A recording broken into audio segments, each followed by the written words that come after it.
Hi, it's Reasonable Reviewer, and I wanted to do a review today of this game Ohanami by Pandasaurus Games. It is a game for 2 to 4 players. They say it takes about 20 minutes and it's ages 8 plus. That matches with everything I've seen about it. Truth in lending, most games before I review them, I play them a couple times. In this particular case, I haven't, but I don't think I need to give you a decent review.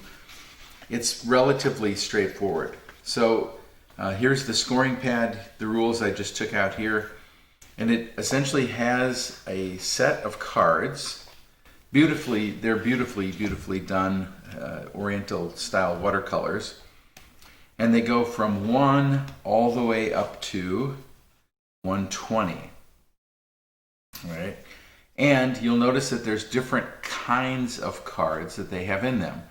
So you've got cherry blossoms, you've got these stone waterfalls, you've got these stone blocks, and then you've got grass. Those are the 4 things. Now, each round, and each person this deck is shuffled up, and each person is dealt 10 cards. You're each dealt 10 cards. And then you're going to lay down those cards as best as you see fit with the following rule. Let's see, I'll pick a couple cards out. So I can play off of the 8, I can play anything higher this way or anything lower this way. So let's say I play a 2 off of this card. The only card that I can play after that is a 1. All right. Oh, and if you played the 1, there's no other card you could play that direction. Now the other way, if let's say you played, I'll pick one of the high cards out here. In other words, it's easy to kind of screw yourself up. Let's say that you played, lucky number 118.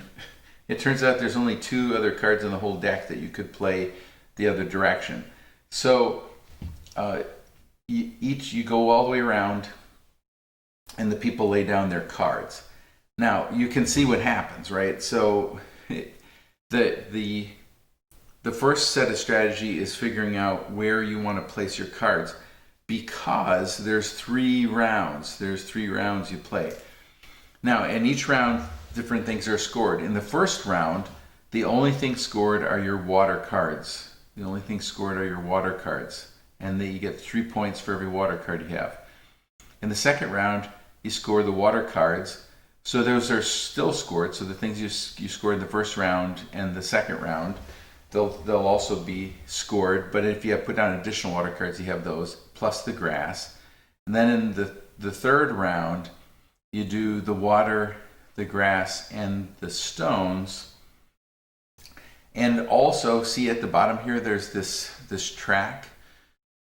Depending on how many of the cherry blossom cards you play, you'll get that many points. So that's kind of like an extra thing. So you can see that this scoring pad is actually for up to 4 players twice. So you could play 2 separate games on this one score pad.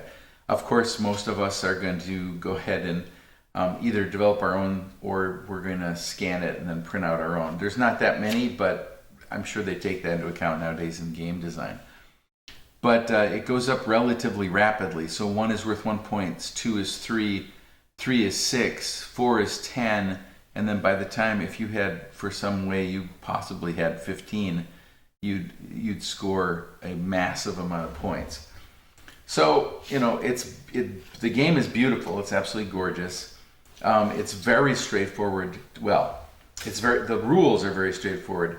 The complexities of trying to figure out how to put down your number cards and trying to guesstimate exactly what cards you potentially going to get in later rounds are a little difficult. Obviously, there is your strategy is you're going to get, over the course of the game, you're going to get 9 points for every water card that's down, right? 3 in the first round, 3 in the second round, 3 in the third round. You're going to get 8 for the grass, and you're only going to get 7 points because they're only scored in the final round. And the cherry blossoms, deciding to put one of those down or not depends on how many you think you're going to get. So if you're going to put down truth be told. If you're going to put down less than probably 6 cherry cards, it's probably not worth blocking one of the other cards. If you're going to be able to get more than 6 cherry cards, this is just based on reading the rules and looking through the cards, then it's probably a good strategy. So I think it's very good. It's beautiful. It's a nice mix-up game, and I haven't played this with the gaming group. My guess is that 20 minutes. My guys are thinkers, so they're probably going to ponder it. I'm going to guess we're going to go 30 minutes, 45 minutes.